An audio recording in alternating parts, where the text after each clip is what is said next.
Welcome to the Deep Dive. Today's conversation, it's really a logical follow-up to our last deep dive on innovation and startups. It is. It's a topic that's, well, it's vital. Not just for new companies trying to grow, but for any established business that needs to evolve. And evolve rapidly. I mean, the modern business world is moving at warp speed. And if you can't speak the language of strategy, of technology, of marketing, you are just immediately at a disadvantage. That's absolutely right. Walking into any modern entrepreneurial ecosystem, a VC firm, a high-growth scale-up, it often feels like entering a foreign country where everyone's using this special dialect. So our goal today is to give you the translator. Exactly. We're sifting through all this strategic jargon. We want to help you distinguish between the really powerful concepts that drive value and the things that are, just fluff. What a source material calls stage entrepreneurship. Right. We're focusing on the concepts that genuinely secure and accelerate growth. And our source for this is fascinating. It's the Startupese dictionary, or Dicionario Startupese. It's a resource that's currently only available in Portuguese, but we've spent time really distilling its core insights for you. So our mission today is simple. We're going to extract the most essential concepts for you, the strategic thinker, the founder, the manager, anyone who needs to quickly grasp the bedrock principles of modern business. Right. Marketing, agile management, and those big technology shifts that are reshaping pretty much every industry. And I think we should start right where every great business begins, with the customer and with the brand. Okay, so when we talk about a brand, what's the first thing that comes to mind for most people? It's always the aesthetics, right? The colors, the logo, the ads. But the dictionary uses this brilliant visual metaphor here. It says, branding is an iceberg. I love this visual. It immediately clarifies at the surface level. That's the smallest part. That visible tip, the tangible points of contact. That's the name, the logo, the product, even the store architecture, the communication. It's what everyone sees. But it doesn't represent the true identity.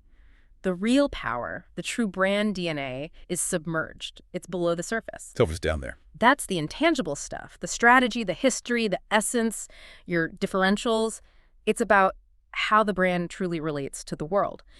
And if you haven't defined that underwater essence, that why the logo on top is, well, it's essentially meaningless. So if that history and essence are submerged, does that mean a company can't successfully, say, rebrand or pivot without first redefining that foundational invisible DNA? It's extremely difficult. I mean, think about it. If you try to just change the logo, the tip of the iceberg, without fixing a broken internal strategy or culture, the huge mass underneath, the public will instantly detect that it's inauthentic. Yeah, you can feel it. A successful pivot always begins below the waterline. And once you've nailed that brand DNA, you need to understand the human you're actually targeting. Which brings us to the concept of personas. Yes, and we need to distinguish between two critical types here. First, there's the buyer persona. Okay, so this is more than just a target demographic, right? Like males 18 to 35. Oh, way more detailed. This is a semi-fictional, highly specific profile. It has a name, a job, specific objectives, deep challenges, and real psychological motivations. It's the human face of your marketing strategy. Yeah. This profile, it dictates the language you use, the channels you use to communicate, even the format of your content. Exactly. But then you have the brand persona. Which is different. It is. The brand persona is the voice or the character that your brand adopts to reinforce its identity. Think of the casual, witty voice of Netflix on social media. Or the very distinctive, empathetic tone of a bank like Nubank. Right. They're designed so that you, the consumer, can interact with the brand as if it were a real, predictable person. And the ultimate evolution of that, as the dictionary points out, is using virtual characters. Like Magazine Louise's famous virtual assistant, Lou. It's all about creating consistency and affinity, treating the brand not just as a product provider, but as a conversational partner. And this commitment to affinity leads directly into the idea of customer centricity. You might see it as CX or CS. This just means the customer has to be at the core of every single business decision, from the first moment of contact all the way through the post-sale relationship. Which we often formalize through dedicated customer success teams. The classic anecdote here, and it's perfect, is Amazon CEO Jeff Bezos. He famously would leave a vacant chair in meetings. To represent the customer. Exactly. To literally represent the customer's perspective. It forced every executive in that room to constantly ask, how will the customer react to this decision? It's a brilliant visual shortcut, but strategically, how do you map that perspective? You use a customer journey map. This tool is essential for understanding the client experience step by step and identifying all the friction points. Okay, so the map breaks the experience down into 3 areas. You've got Zone A, the header. That defines the persona and the core problem you are solving, which is known as the job to be done. Then there's Zone B, the heart. This is the actual user experience, the phases they go through, every contact point. It's often tracked with emotional highs and lows. And finally, Zone C. This is where you find the opportunities. And this is the magic, right? This is where you leverage the friction points you found in Zone B to define specific areas for improvement, for investment, or maybe for new feature development. It turns pain points directly into actionable strategy. And that foundational concept in Zone A, the job to be done, or JTBD, that is one of the most powerful nuggets in this entire dictionary. It is. It forces us to understand the true function a product or service solves, to move past what the customer is literally buying. So give us an example. The dictionary uses the perfect illustration, the milkshake. A customer rarely just wants a milkshake. They actually have 4 potential underlying jobs that product is being hired to solve. So you're not just selling flavored milk, you're selling 4 distinct solutions. Exactly. The job could be functional, nourishment after a workout. It could be emotional, a moment of indulgence or happiness. Or operational, maybe. Convenience and easy to carry size for a commute. Right. And it could even be social. The coffee shop becomes a community space to share the experience, like a Starbucks. Understanding which job is the priority for your customer, that's what guides your product development and your marketing. It reframes the entire business.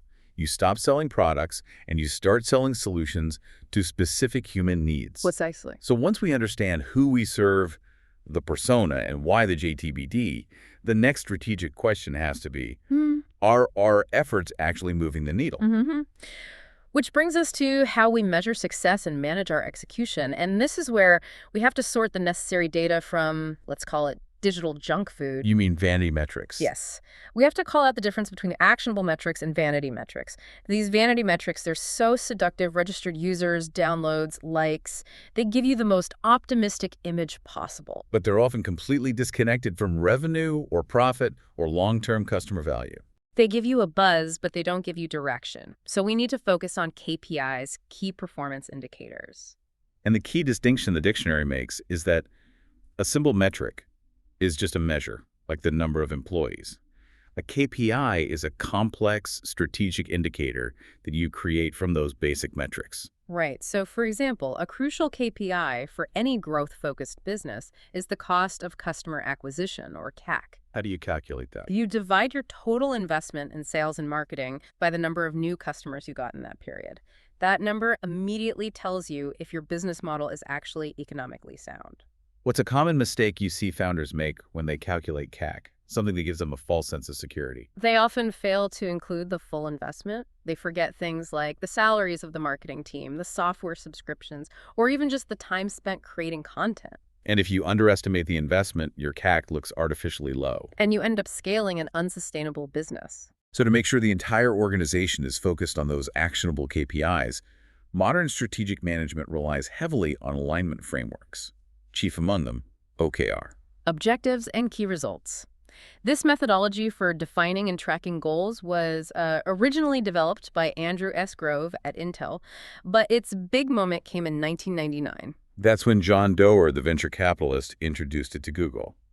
When the staff was small enough to fit around a ping pong table. And the crucial insight here isn't just setting goals, it's the radical transparency that's required.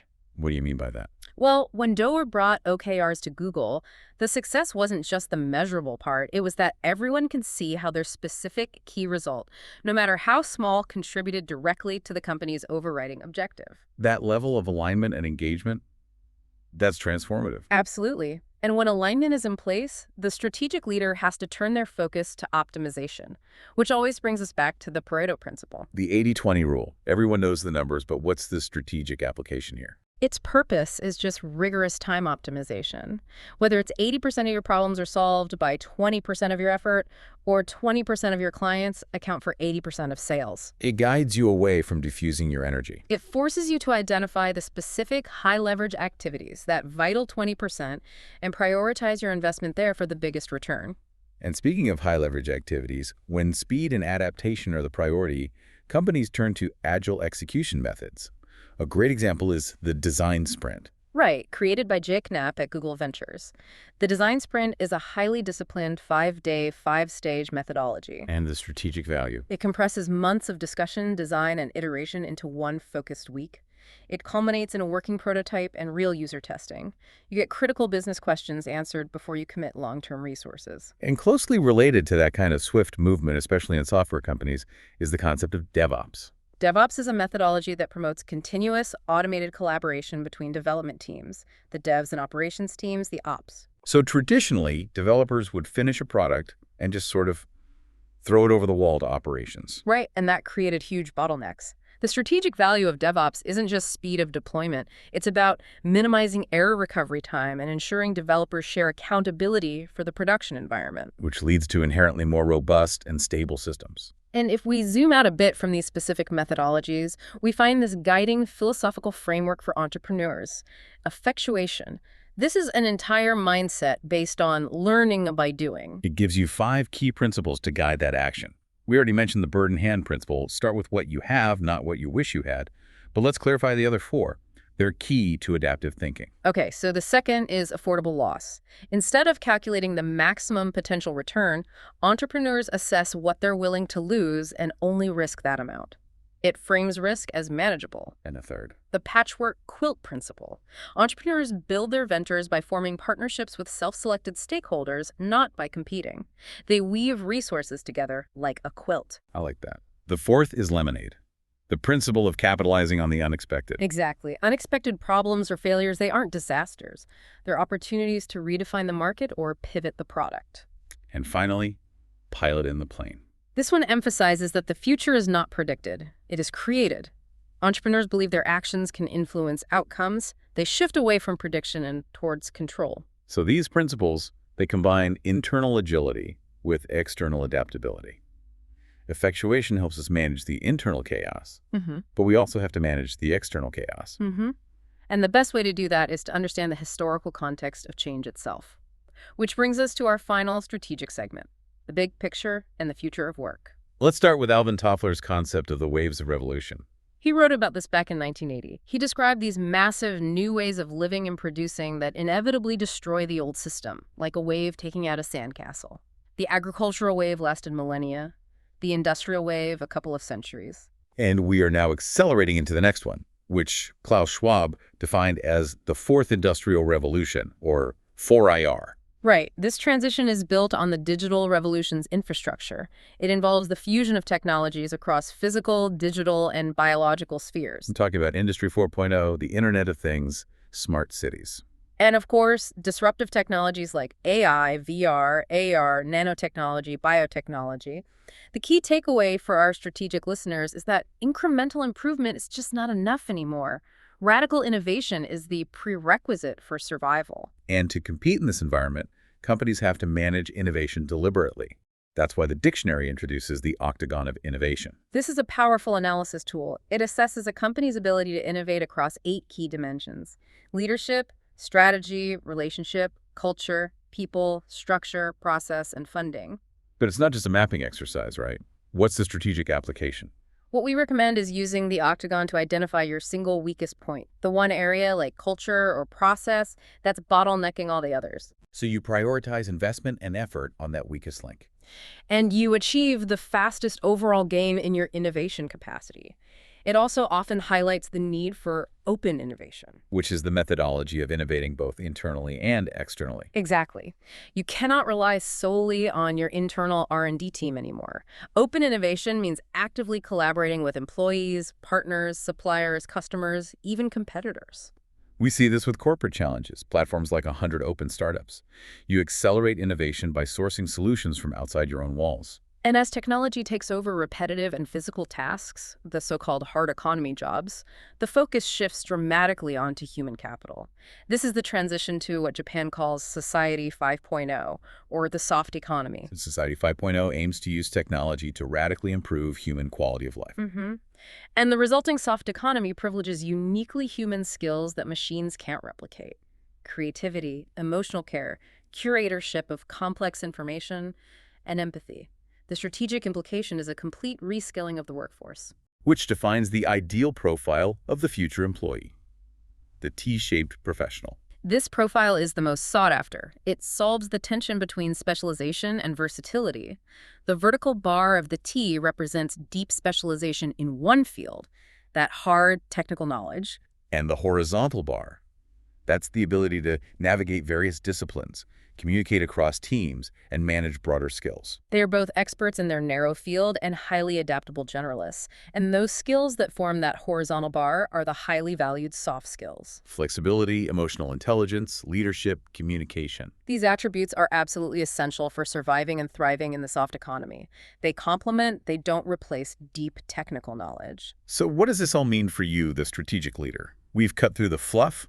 We've provided the core strategic terminology you need, from defining your brand's DNA and understanding your customers' true needs via JTBD. To organizing your execution through OKRs and preparing your team for the next industrial wave. Ultimately, these concepts are tools for strategic leadership and survival in the VUCA world: volatility, uncertainty, complexity, and ambiguity.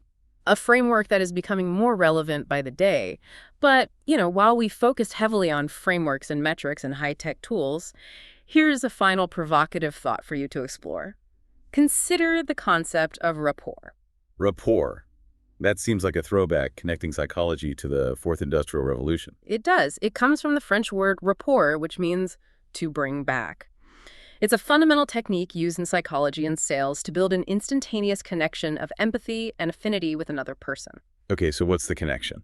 No matter how advanced your AI becomes or how complex your DevOps pipeline is, the ability to build that human, trustworthy connection is still one of the most efficient techniques a leader or a salesperson has to increase conversion and build loyalty. The underlying human skill remains critical. Exactly, regardless of the technology waves we discuss. A perfect reminder to focus on the human side of the business, even when defining strategy.